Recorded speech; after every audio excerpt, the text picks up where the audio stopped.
Hi everyone, स्वागत है आपके अपने चैनल सरकारी नौकरी में 69,000 शिक्षक भर्ती की थर्ड काउंसलिंग जारी होने की उम्मीद लगातार बढ़ रही है, क्योंकि थर्ड काउंसलिंग की जो लिस्ट जारी होने वाली है उस पर लगातार अभ्यर्थी काम कर रहे हैं। शिक्षा मंत्री का प्रोग्राम जहां भी रहता है वहां अभ्यर्थी पहुंचते हैं। यहाँ पर अभ्यर्थी का नाम देख सकते हैं।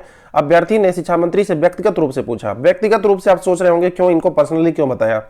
तो शिक्षा मंत्री अगर भीड़ में या मीडिया के सामने कोई भी शब्द अगर यूज करते हैं एज ए, अगर मान लेते हैं पोस्ट के रूप में कि हमारे पास 7,000 सीटें हैं, अगर घट करके कि अगर ये 6900 हो गई, 100 भी कम हो गई, तो सब लोग जान खड़ा लेंगे कि 100 सीट कहाँ गई, 100 सीट कहाँ गई, आप कह रहे थे 7,000 है। तो ऐसे में इनको परेशानी ना झेलना पड़े, इसीलिए सीटों का जो क्रम रहता है ये नहीं बताते हैं कितनी सीटें हैं, अथवा ये नहीं बताते हैं कि हम कब तक ला रहे हैं, क्योंकि अगर डेट भी बता देंगे तब भी इनके लिए प्रॉब्लम है। थोड़ा भी आगे पीछे हुआ तो लोग परेशान करने लगेंगे। तो शिक्षा मंत्री इसीलिए विशेष रूप से नहीं बताते हैं, क्योंकि सभी लोग एक दूसरे से बंधे हुए हैं शासन स्तर पर। तो जब इनके ऊपर के अधिकारी नहीं करेंगे, यानी कि जब योगी आदित्यनाथ द्वारा अनुमोदन नहीं मिलेगा, वहां से शासन के पास जाता है प्रस्ताव और वहां से जल्दी पारित नहीं होता है, आ नहीं पाता है, इसीलिए शिक्षा मंत्री या कोई भी अधिकारी कुछ बोल नहीं पाते हैं और मामला अटका रहता है। तो थर्ड काउंसलिंग लिस्ट जो है जल्द ही जारी होने की पूरी उम्मीद है, क्योंकि थर्ड काउंसलिंग पर लगातार काम चल रहा है। 36,590 का विद्यालय आवंटन भी लगभग प्रक्रिया अंतिम चरण में है। 1 से 2 दिन और बचे हुए हैं कहीं कहीं के।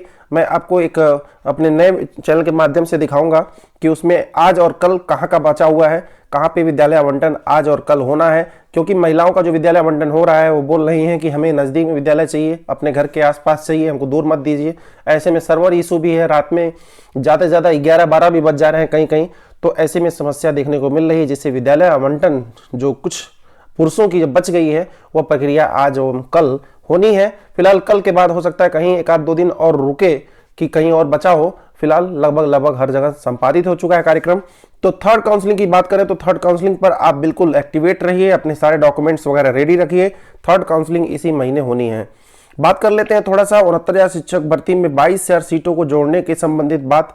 तो इसमें इन्होंने योगी आदित्यनाथ को ही ट्वीट कर डाला अभ्यर्थियों ने। उन्होंने कहा कि 68,500 में आप बोल रहे थे कि योग्यता की कमी है, हमें अच्छे अभ्यर्थी नहीं मिले, जबकि 69,000 में दुगने से ज्यादा अभ्यर्थी अच्छे मिल गए। तो ऐसे में हम लोगों की भर्ती क्यों नहीं हो रही है।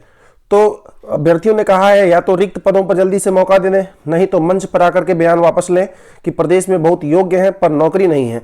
इस तरह अभ्यर्थियों ने बात कही है। योगी आदित्यनाथ के ट्विटर पर ट्वीट किया है, जबकि उधर से कोई विशेष जवाब नहीं आया, क्योंकि अभ्यर्थियों की भारी संख्या रहती है, किसको किसको वो जवाब देंगे और जवाब देना भी नहीं चाहते होंगे, शायद इसीलिए जवाब नहीं दिया होगा। तो इस 69,000 शिक्षक भर्ती में अगर हम बात करें तो 22,000 सीटों को जोड़ना बड़ा ही परम आवश्यक है, क्योंकि जो अभ्यर्थी बच गए हैं फोर्थ काउंसलिंग के लिए, जो बॉर्डर के आसपास हैं, जो भी गुणांक वगैरह चल रहा है, मैंने एक वीडियोज में अपने नए चैनल पे क्या बता दिया था कि ओबीसी का गुणांक जो है 65, जबकि ओबीसी का गुणांक 66 है। सारे वीडियोज में बताया था मैंने, भूल बस उसमें से बता दिया था, तो आप लोग उसको माइंड न करें, क्योंकि जो गुणांक था ओबीसी का वह जनरल से लगभग 1 पॉइंट ही कम था। जनरल का 67 पॉइंट समथिंग था, 66 पॉइंट समथिंग ओबीसी का था। तो ऐसे में आप लोग परेशान ना हो, मैंने 65 पॉइंट समथिंग बता दिया था, तो आप लोग बिल्कुल उसको नेगेटिव न लें। तो 66 से मैंने बताया था कि 1 से 2 पॉइंट आप नीचे जाएंगे, लगभग 64 के आसपास। तो ऐसे करके मैंने उसमें बताना था, लेकिन मैंने भूलवश उसमें से 65 को लेकर के और 63 पॉइंट समथिंग बता दिया था, जो कि आप ऐसे समझ सकते हैं कि 64 के आसपास, 64 से करीब होगा। ऐसे में ये सोचिए पॉजिटिव थिंकिंग क्यों बता दिया भाई, भूलवश कोई भी बता देता है, ऐसी कोई बड़ी बात नहीं है। तो फिलहाल 22,000 सीटों को जोड़ने संबंधी जो बात है ये लगातार जारी है और लगातार जारी रहेगा। अभ्यर्थी जल्द से जल्द इस पर कुछ न कुछ निर्णय जरूर लेने पर विवश करेंगे। बात कर लेते हैं थोड़ा उत्तर कुंजी मामले पर। जो अभ्यर्थी इंतजार कर रहे हैं कि हमारे 3 से 4 या 5 से 6 अंक बढ़ जाते तो मेरा एकेडमिक अच्छा था और जोड़ जाड़ करके हम भी बॉर्डर के आसपास पहुंच जाते अथवा बॉर्डर पार कर जाते, जो भी गुणांक चल रहा है इस समय काउंसलिंग के लिए, तो ऐसे में मेरा भी चयन सुनिश्चित हो पाता। तो फिलहाल अभ्यर्थियों का पूरा कहना है कि डिप्टी सीएम से उन्होंने मुलाकात कर ली है, माननीय दिनेश शर्मा जी से, और उन्होंने कहा है कि आप लोगों के संबंध में भी फैसला आएगा, आप लोग थोड़ा प्रतीक्षा करिए। अभी विद्यालय आवंटन वगैरह और प्रक्रियाएं चल रही हैं, उस पर सबका ध्यान केंद्रित है, लेकिन उत्तर कुंजी मामले पर भी आप लोगों की सुनवाई जरूर होगी, आप लोगों के पक्ष में भी फैसला जरूर आएगा। तो 5 से 6 अंक बढ़ेंगे ऐसा अभ्यर्थियों ने बात कहा है, और डिप्टी सीएम के द्वारा यह आश्वासन भी मिला है कि आप लोगों की भी मदद की जाएगी। फिलहाल कब तक मदद की जाएगी, कितनी मदद की जाएगी, वो तो सामने दिखाई ही देगा। अगर 5 से 6 अंक बढ़ते हैं तो आप खुद सोचिए कितनी बड़ी संख्या में अभ्यर्थी इसमें पार्टिसिपेट करेंगे। और ये भी एक नया दबाव होगा अभ्यर्थियों का शासन के ऊपर कि इनकी भी भर्ती जल्द से जल्द कराई जाए। थोड़ा सा बात कर लेते हैं चयन सूची रद्द मामले में। एक सुनवाई लगी थी सुप्रीम कोर्ट में, जबकि मामला हम बता दें, मामला सिंगल बेंच में लगा हुआ था हाई कोर्ट में। तो हाई कोर्ट में अभी फरवरी के 3 तारीख को एक डेट लगा हुआ है चयन सूची पर। तो इस चयन सूची का अभी डेट नहीं आया, डेट तो आया था लेकिन उस पर कोई सुनवाई नहीं हुई, 3 तारीख डेट फिर पड़ गया था। सुप्रीम कोर्ट में मामला पहुंचा तो उसमें नीचे हेलाइंड होता है कि हाई कोर्ट में भी मामला सेम लगा हुआ है।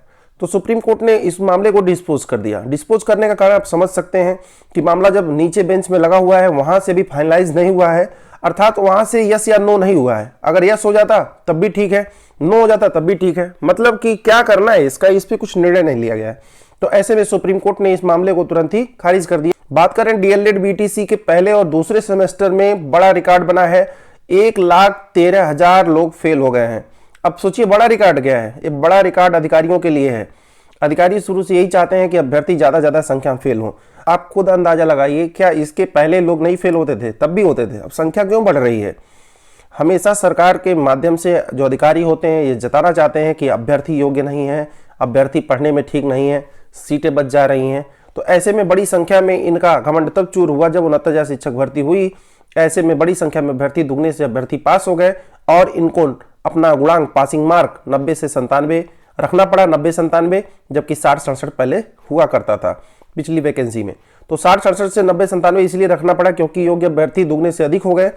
तो ऐसे में ये चाहते हैं, कहीं ना कहीं एक मनोवैज्ञानिक दबाव अभ्यर्थियों के ऊपर बनाना चाहते हैं कि आप लोग बड़ी संख्या में, बहुत ही कम मेरिट वाले हैं, आप लोग फेल हो जा रहे हैं। तो बताइए आप लोग 69,000 शिक्षक भर्ती में कैसे करेंगे, आगे आने वाली वैकेंसी में कैसे करेंगे? तो कहीं ना कहीं अधिकारियों द्वारा मनोवैज्ञानिक दबाव है, जबकि बहुत सारे अभ्यर्थियों ने कंप्लेन भी कर रखा है। पिछली बार वाले भी ये रिजल्ट आया था, उसमें भी बहुत सारे लोग फेल हुए थे, लगभग 38,000 लोग। तो 1,13,000 लोग फेल हैं, इसमें बहुत सारे अभ्यर्थी जो जानबूझ करके फेल भी कर दिए गए हैं। अभ्यर्थियों ने ऐसा आरोप लगाया है, कहां तक सत्यता है वो तो समय आने पता चलेगा। फिलहाल अभ्यर्थियों ने कहा है कि मेरी कॉपी फिर चेक कराई जाए, जैसे कि पिछली कॉपी 38,000 में चेक कराई गई, काफी सारे अभ्यर्थी उसमें पास मिले हैं। तो ऐसे में 1,13,000 में जो भी अभ्यर्थी फेल हुए हैं, इसमें भी जरूर कुछ ऐसे अभ्यर्थी होंगे जो किसी न किसी कारणवश से फेल हो गए हैं। फिलहाल ये सारा रिजल्ट, इसमें 1,13,000 का डेटा है, जो अभ्यर्थी का रिजल्ट रोक दिया गया है, जो अभ्यर्थी फेल हैं, जिन अभ्यर्थी का बैक लगा है। तो एक तरह से ये पूरा डेटा है, इसमें एग्जैक्ट कितने फेल है वो डेटा जो है मीडिया एक तरह से नहीं दे पाती है। आवंटन अंतिम चरण में है, जैसे ही विद्यालय आवंटन अंतिम चरण पूरा हो जाएगा तुरंत ही जितने भी उत्तर प्रदेश में 75 डिस्ट्रिक्ट हैं, कहाँ पे कितनी सीटें रह गई, कहाँ कितने लोग ज्वाइन नहीं किए, कहाँ किन्होंने ज्वाइन करके छोड़ दिया, सभी डेटा मंगाया जाएगा। और जो 7 से 7,500 सीटें खाली हैं उनमें वही सीटें जोड़ दी जाएंगी। शायद ये 8,000 के आसपास हो भी जाए, थोड़ा भी डेटा इधर उधर हो सकता है। हम शिक्षा मंत्री नहीं है, ऐसे न मत समझिएगा 8,000 बोल दिए तो काहे कम हो गया।